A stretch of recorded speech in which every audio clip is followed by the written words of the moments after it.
नमस्कार, आप Bhojpuri news time देख रहे हैं। इस वक्त गोरखपुर जनपद के कैंपियरगंज विधानसभा में 320 कैंपियरगंज विधानसभा है और यहाँ पे जो प्रत्याशी मैदान में है, एक समाजवादी पार्टी की सिने अभिनेत्री काजल निषाद मैदान में है। यहाँ से जो पुराने उम्मीदवार हैं बीजेपी से फतेह बहादुर सिंह, लेकिन समीकरण कुछ गड़बड़ाता हुआ दिख रहा है। कैंपियरगंज में एक अजब सी हलचल पैदा हो गई है।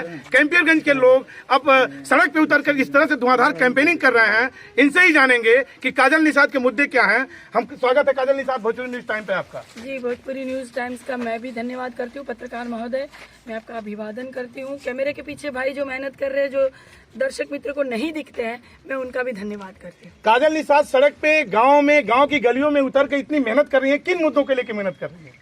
सबसे पहला मुद्दा ये है कि कैंपियरगंज को गुलाम बनाया गया है। यहाँ के जो माननीय विधायक जी है, एक बार के नहीं, 2 बार के नहीं, 6 बार के विधायक हैं। 30 साल से विधायक जी यहीं पे हैं और इनसे पहले उनके पिताजी थे, तो लगभग 50 साल से ज्यादा दबदबा इन्हीं लोगों का है। तो ये जनता पर मुकदमा लगाएंगे, घर गिरवा देंगे, जबरदस्ती किसी घर में झंडा टांग देंगे, जबरदस्ती जो है कहेंगे कि नहीं, सिर्फ हमारा ही प्रचार कीजिए, हम ही सर्वे सर्वा है, हम ही भगवान है। जनता के ऊपर तुरंत किसी के बेटियों के ऊपर लाठियां चलवा देंगे और किसी की फसल जलवा देंगे। और महिलाएं जब फसल बचाने के लिए बेचारी कूद पड़ेंगी तो उनके पीछे कुत्ते दौड़वा देंगे, अपने लोगों को दौड़वा के लाठियों से पिटवाएंगे। ये जो जनता प्रताड़ित हो रही है, ये जो जुल्म हो रहा है इन लोग के ऊपर, ये जनता इस जुल्म से आजादी चाहती है। इस बार लग रहा है कि काजल निषाद के माध्यम से यहाँ पे कैंपियरगंज में आजादी लोगों को मिल जाएगी। जी बिल्कुल। लोग कहते हैं कि मैडम आप जीतने वाली हैं और आप जीत रही हैं। मैं कहती हूँ नहीं, सिर्फ काजल निषाद नहीं जीत रही है, मेरा पूरा कैंपियरगंज जीत रहा है। मेरे एक महिलाएं जीत रही है, एक युवा जीत रहा है, एक बच्चा जीत रहा है, एक भाई और एक साथी जीत रहा है।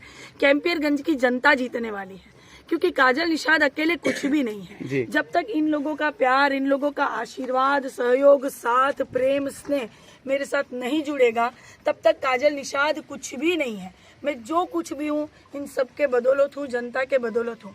इसीलिए जनता मुझे सहयोग, प्यार, आशीर्वाद दे रही है। एक लाठी से कुछ भी नहीं होता। धीरे धीरे जब लाठियाँ जुटती हैं तब हम लड़ाई बहुत भारी मात्रा में लड़ सकते हैं। मैम, आरोप लगाता है, विपक्ष आरोप लगा रहा है कि आप जीतने के बाद या जो भी होगा आप लापतागंज चली जाएंगे। कैसे, मुझे बताइए ना, ये कैसे, कितनी बड़ी मूर्खता है। मैं एक समाज सेवी हूँ, मैं नेत्री हूँ, अभिनेत्री हूँ, कवित्री हूँ, समाज सेवी हूँ, सोशल एक्टिविस्ट हूँ, यानी कि समाज सेवी हूँ। मैं चित्रकार हूँ, मैं पेंटर हूँ, मैं बहुत सारी प्रतिभाओं की धनी हूँ। तो समाज सेवी मैं सर्वप्रथम हूँ। मैंने हर किसी की आवाज उठाई है। मैंने कभी नहीं देखा कि हिंदू है कि मुसलमान है कि छोटा है कि बड़ा है, कोई बड़का है कि छोटका है। मुझे जहाँ सही लगा कि इनकी लड़ाई मुझे लड़नी चाहिए, मैंने हमेशा आवाज बुलंद की है। मेरे वॉल पर भी लिखा रहता है कि काजल निषाद, एक आवाज, एक हिम्मत, एक पूरा भारत। हमेशा मेरे वॉल पर लिखा रहता है, प्रख्यात भी है, सोशल मीडिया पर वायरल भी हुआ है। तो काजल निषाद सबकी बात करती है। दूसरी बात, कोई जीतने के बाद अपने क्षेत्र को छोड़कर जाएगा कहाँ? जी, अपने ही लोगों की समस्या का समाधान करेगा, क्योंकि नेता ऐसा होना चाहिए। मैं यहाँ दिखाने आई हूँ कि नेता ऐसा ही होना चाहिए। जब जनता आपको सहयोग, प्यार, आशीर्वाद दे रही है, आपके साथ 2 कदम चल रही है, आपको प्यार दे रही है, तो आप जनता के किसी भी समस्या से मुंह कैसे मोड़ सकते हैं? जी, आप जनता का समस्या का समाधान करेंगे, क्योंकि जनता ने आपको चुना है, आपको प्रतिनिधित्व चुना है कि आपकी आवाज जो है जाकर संसद में या विधानसभा में आप उठाएंगे। आप सरकार से कहेंगे कि यहाँ ये समस्या है, यहाँ रोड की समस्या है, नाले की समस्या है, बेरोजगारी है, महंगाई है, सारी समस्याएं जो नेता को उठानी चाहिए। यहाँ पे हमेशा मैं इनकी समस्या का समाधान करूंगी, हमेशा ही मैं इन लोग के साथ रहूंगी। जो भी इनकी दिक्कतें होगी ये लोग मुझे बताएंगी। मैं तो कहती हूँ कि मेरी जनता, कैंपियरगंज की जनता, सब जनता दुख मुझे दे दे, मैं इनको सुख देने का। 2 छोटे-छोटे सवाल आपसे। मैम, ये आरोप लगा रहा है विपक्ष आप पे सीधे सीधे कि आपके साथ जो लोग चल रहे हैं वो भाड़ की संज्ञा उनको दी गई, क्या ये सच है? आरोप लगाया गया। ये बताइए, मेरे साथ चल रही है महिला, इनको गाली ये विपक्ष आरोप लगाया, इनको गाली देने का काम करेंगे विपक्ष। मेरे साथ चलते हैं ये सारे भाई, सर्व जाति के भाई हैं, कोई एक जाति वर्ग का नहीं है। निषाद चल रहे, यादव चल रहे, विश्वकर्मा भाई चल रहे, मौर्य जी चल रहे, मुसलमान भाई चल रहे, हर जाति का मेरे साथ चलते।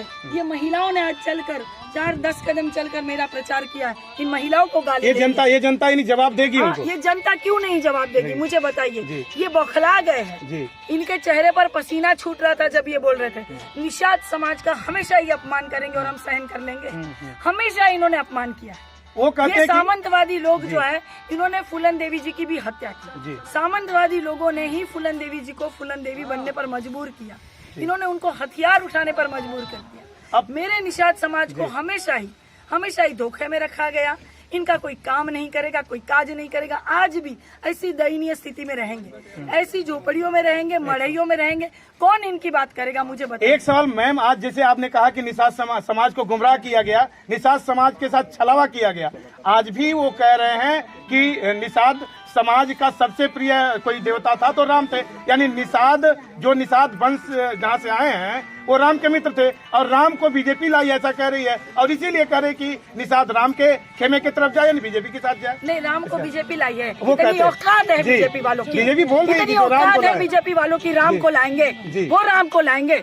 अरे हम भी तो पूजा करते हैं, हमारा भी तो तिलक लगा हुआ, हम भी माला पहनते हैं, हम भी तो भक्त है। तो जाके मंदिर में पूजा पाठ करें दिन रात, इससे शिक्षा मिल जाएगी लोगों को। मंदिर में स्वास्थ्य मिलेगा लोगों को। बीमार पड़ेगी बहनी, कोई गर्भवती है तो मंदिर में जाके डिलीवरी करें हम। कोई बच्चा अशिक्षित है तो जाके मंदिर में हम शिक्षा दे। मंदिरों में ये सब चीजें होती है क्या? मंदिर दीजिए, कोई मना नहीं कर रहा है। राम का यहाँ पे कोई विरोध कभी करता ही नहीं। राम के पुजारी सभी है, सारे हिंदू भाई राम के पुजारी है। सब चाहते हैं कि कोई बात नहीं मंदिर बने, यहाँ कोई विरोध नहीं कर रहा है। लेकिन कोरोना काल में मंदिर से ज्यादा अस्पताल की जरूरत पड़ी थी, दवाइयों की जरूरत पड़ी थी, वेंटिलेटर्स की जरूरत पड़ी थी, यहाँ ऑक्सीजन की जरूरत पड़ी थी। क्या हुआ? कहाँ गए थे बीजेपी वाले? वहाँ बंगाल में प्रचार कर रहे थे।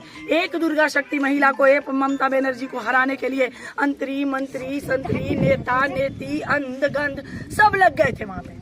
ये लोग कोरोना काल में क्या कर रहे थे? जब लाशें गंगा जी में तैर रही थी और लाशें जब दफन थी, लोग सांसें भर रहे थे मुंह से, ऑक्सीजन के लिए तड़प रही थी माँ और बेटी, पिताजी और पुत्र, सब तड़प रहे थे। ये क्या कर रहे थे मुझे बताइए। ये राम को लाएंगे, इनकी औकात नहीं है राम को लाने की। आखिरी सवाल, वक्त कम है आपके भी पास, क्योंकि बहुत कम वक्त बचा है 3 तारीख आने में। यहाँ 3 तारीख को मतदान हो जाएगा। जो बात आप कह रही हैं अपनी आम जनमानस में, कैंपियर की जनता को क्या समझा पाएंगे इतने कम समय में? क्यों नहीं समझा पाऊंगी, मैं बिल्कुल समझा पाऊंगी। जो मंत्री जी 30 साल में नहीं किया, हमने 3 महीने में कर दिया। मंत्री जी जो कभी गाड़ी से नीचे नहीं उतरते थे, पैदल घूम रहे अपने लड़का बच्चा के साथ, बीवी के साथ, सबके साथ पैदल घूम रहे हैं, जो कभी गाड़ी से नीचे नहीं उतरे थे। इतना हमने इनको पैदल कर दिया। अब हमारी जनता इनको रगड़ देने का भी काम करेगी। 3 तारीख को लोहा गर्म है, हथौड़ा मार देगी जनता। और देखिए समाजवादी पार्टी की सरकार बनेगी। आप इन सब से पूछ लीजिए, ए बहनी वोटवा के कर पड़ी? हाथ उठा के, हाथ उठा के, हाथ उठा के। कौन निशान बा? हाथ उठाओ ना सब। हमार नाम का बा? वोटवा के कर पड़ी? जबरदस्त कैंपेन आपने किया है काजल जी, और पुनः एक बार आपको धन्यवाद। और देखना है कि वक्त क्या बताता है। काजल निषाद जमीन पे उतर करके कैंपियरगंज की गलियों में, कैंपियरगंज की सड़कों पे विपक्ष को मुंहतोड़ जवाब दे रही है। वक्त बताएगा 3 तारीख होता क्या है, देखना होगा। देखते रहिए Bhojpuri news time. Camera person Manoj संगम।